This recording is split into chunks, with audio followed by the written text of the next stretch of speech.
Hey, what's up, everyone? It's Neil Bhavsar with Medscape Medical Students DIfferential, and today our conversation is going to be about procrastination and 3 ways to beat it down to a pulp.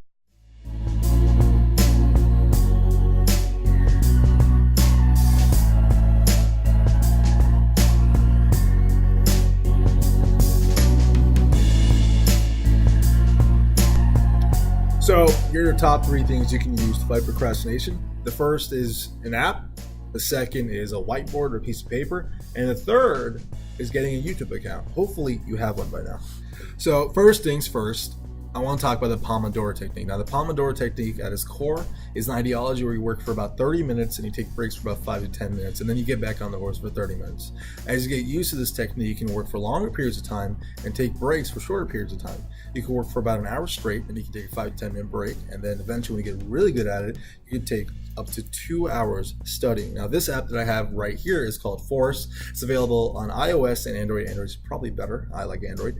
And it usually helps you get into the mood of studying. If you're really stubborn, if you're really tired, if you really don't want to focus, maybe you should get an energy bar or something. But on top of that, if you just don't feel like focusing, getting a regimented schedule out there from an app, from a timer on your phone, or even using web pages like ThinkCycler, which chime at the end of different intervals, will get you primed to study for long periods of time. Now again, use this when you're feeling particularly stubborn.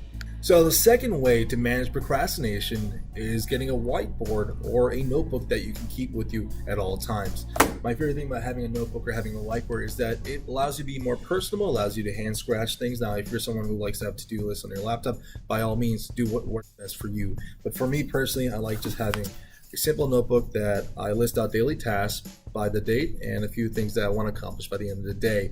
Now, usually you don't want to have your tasks too ambitious. If it's too ambitious and it's not manageable, you're going to be intimidated. You're not going to want to do it, and it's going to be a little scary. Trust me, I've been there. We've all been there. Let's do something where we can put down a few tasks that are definitely manageable, something that we can definitely finish by the end of the day, and then tack on a few other things that are bonus, that are extra credit, that'll make you feel a little bit more accomplished if you accomplish them. And moving forward, as you get better at this, as you get more efficient, you can make your to-do list a little longer, and you'll be a lot more on top of your stuff as the day progresses, as the weeks progress, and as you get more and more into this whole mystical thing. So the last technique to beat off procrastination is a dangerous one. It's the nuclear option. It's the big boy. It's the thing that you want to turn to when you have nowhere to turn. It's the last road on the map, and for that reason, I'm saying use it with caution. Now I'm talking about YouTube.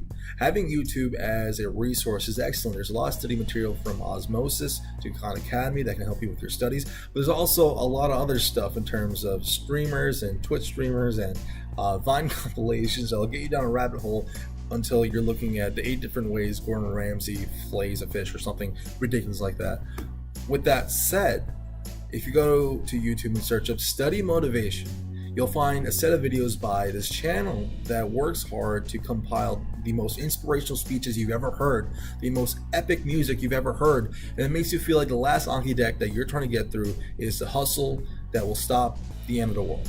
It feels just that great, and it's something that I suggest that you take a look at when you feel zero motivation, when you feel like doing nothing at all, and when you're really looking towards other motivating factors to get you on that road away from procrastination. All right, folks. Well, that's all for this one. This is Neil Bhavsar, Medscape Medical Students DIfferential, signing out. If you have any questions or comments or concerns about procrastination and the techniques that I shared with you today, definitely leave a comment below. Definitely let us know what you use and what helps you out with procrastination, because this is not an end-all, be-all list. If you have any topics or comments that you'd want us to cover, definitely leave that below. Other than that, definitely check us out on all these other medias below on the screen.